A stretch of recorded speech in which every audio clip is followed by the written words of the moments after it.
Jeremias capítulo 1, nos versículos 4 em diante, declara o seguinte, eu vou ler do 4 até o versículo de número 10. Diz assim, olha, presta atenção. A mim me veio, pois, a palavra do Senhor dizendo, antes que eu te formasse no ventre materno, eu te conheci.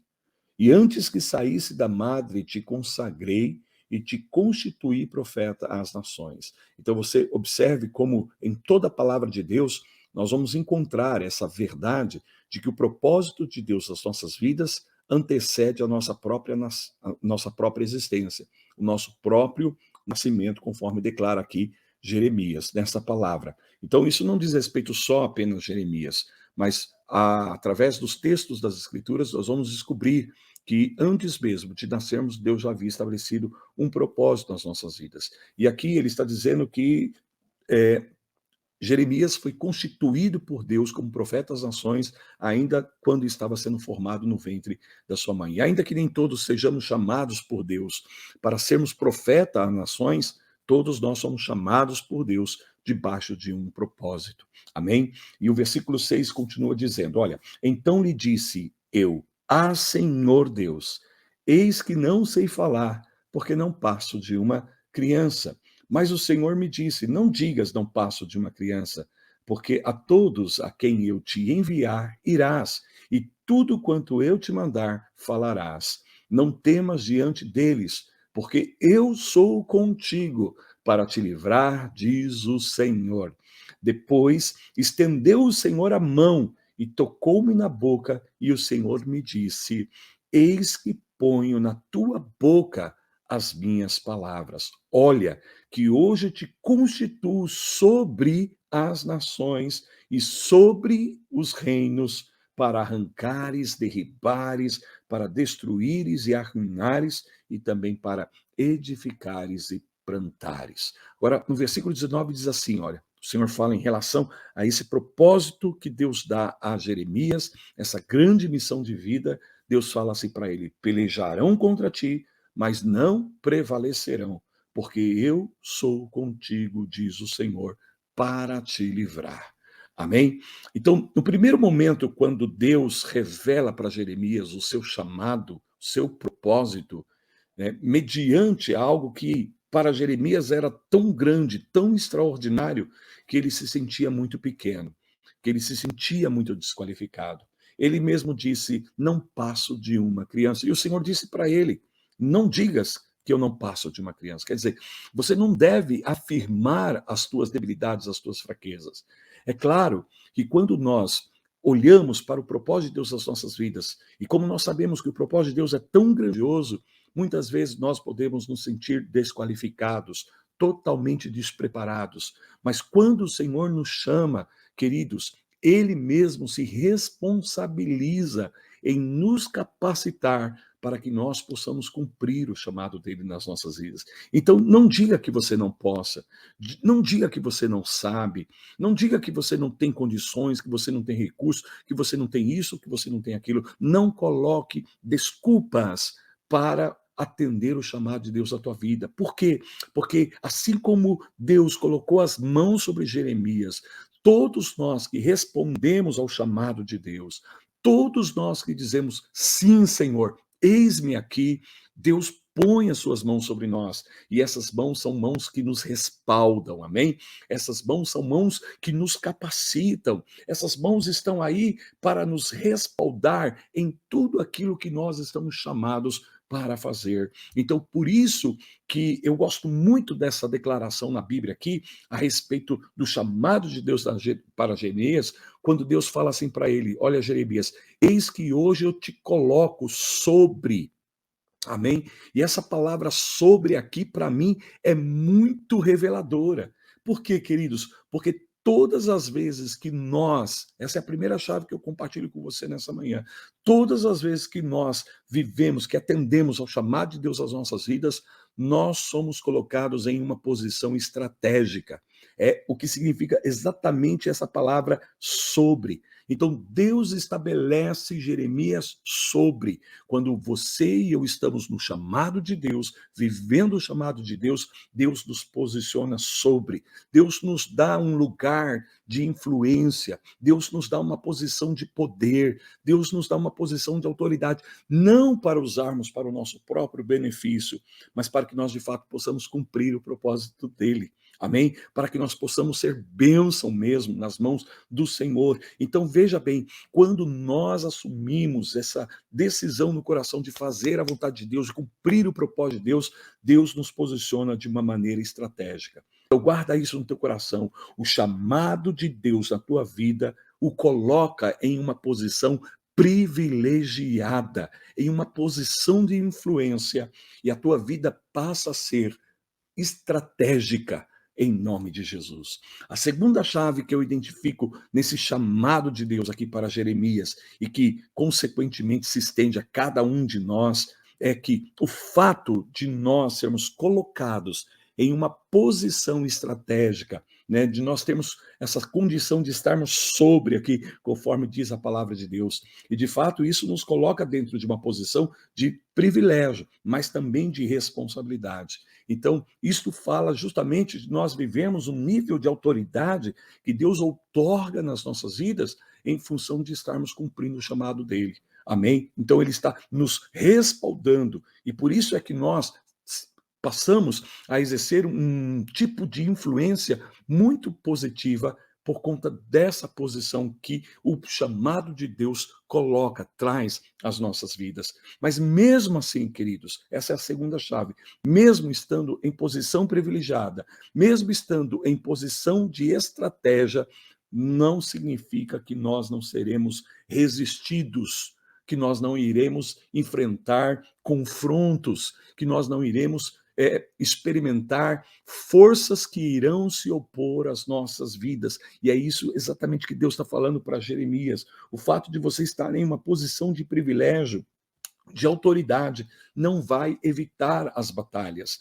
não vai evitar os inimigos. Amém? E nós temos que ter clareza sobre isso. Por quê? Porque dentro desse processo de viver o propósito de Deus, haverá temporadas, haverá momentos em que nós seremos resistidos, que nós seremos confrontados, que os inimigos se levantarão, e muitas vezes, se nós não tivermos clareza de que, de fato, o chamado de Deus nas nossas vidas não nos isenta das batalhas, então nós poderemos ficar desmotivados, amém? Nós poderemos desanimar, porque estaremos muito apegados ao momento. Então eu tenho que ter clareza, não é porque eu estou na vontade de Deus, que eu estou no propósito de Deus, que eu não sofrerei oposição, que eu não viverei batalhas na minha vida, amém? Porém, aí vem a terceira chave que Deus revela a Jeremias e logo Deus revela a mim e a você também. E a terceira chave é que mesmo que eles venham pelejar contra nós, mesmo que o inimigo se levanta, a palavra de Deus é: não prevalecerão. Amém? E você pode proclamar nessa madrugada hoje aqui comigo dizendo: os meus inimigos não irão prevalecer contra mim. Deus está dizendo para Jeremias: os inimigos pelejarão contra você. Então tenha clareza que no propósito de Deus você será muitas vezes resistido e você enfrentará temporadas de confronto. Porém, o que o Senhor está dizendo é que eles não irão prevalecer. Receba esta palavra nessa manhã. Então, se você agora está vivendo um levante na tua vida, se existe uma força opositora que vem violentamente contra você, e hoje quando eu orava nesse dia, no dia de ontem, na verdade, estava orando, e o Senhor falava no meu coração que muitos dos seus filhos estão vivendo uma temporada de guerra espiritual muito intensa.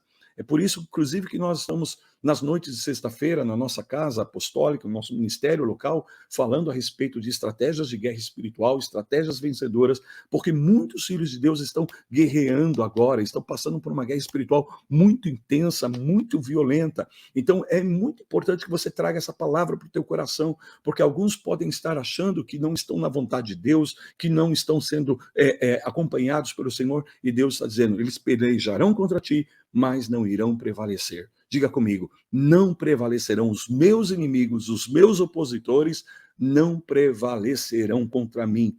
Então Deus não está simplesmente falando algo que ele deseja, que é apenas uma vontade do coração de Deus. Na verdade, aqui ele está fazendo uma promessa. Ele está dizendo: você vai vencer. Aleluia! Você vai vencer. Então diga assim comigo: eu vou vencer. E por que você vai vencer? Porque as mãos do Senhor estão sobre a tua vida. Os teus inimigos irão pelejar. Sim, as batalhas virão, mas você sairá vitorioso em nome do Senhor Jesus. Amém? E a quarta, última chave que eu quero compartilhar aqui nessa palavra é que o fato da vitória estar garantida por Deus não significa que nós não viveremos momentos de desgastes, de abatimento. Por quê? Porque essas batalhas têm o potencial de nos desgastar, de minar as nossas forças. Queridos, não dá para a gente se sentir forte o tempo todo.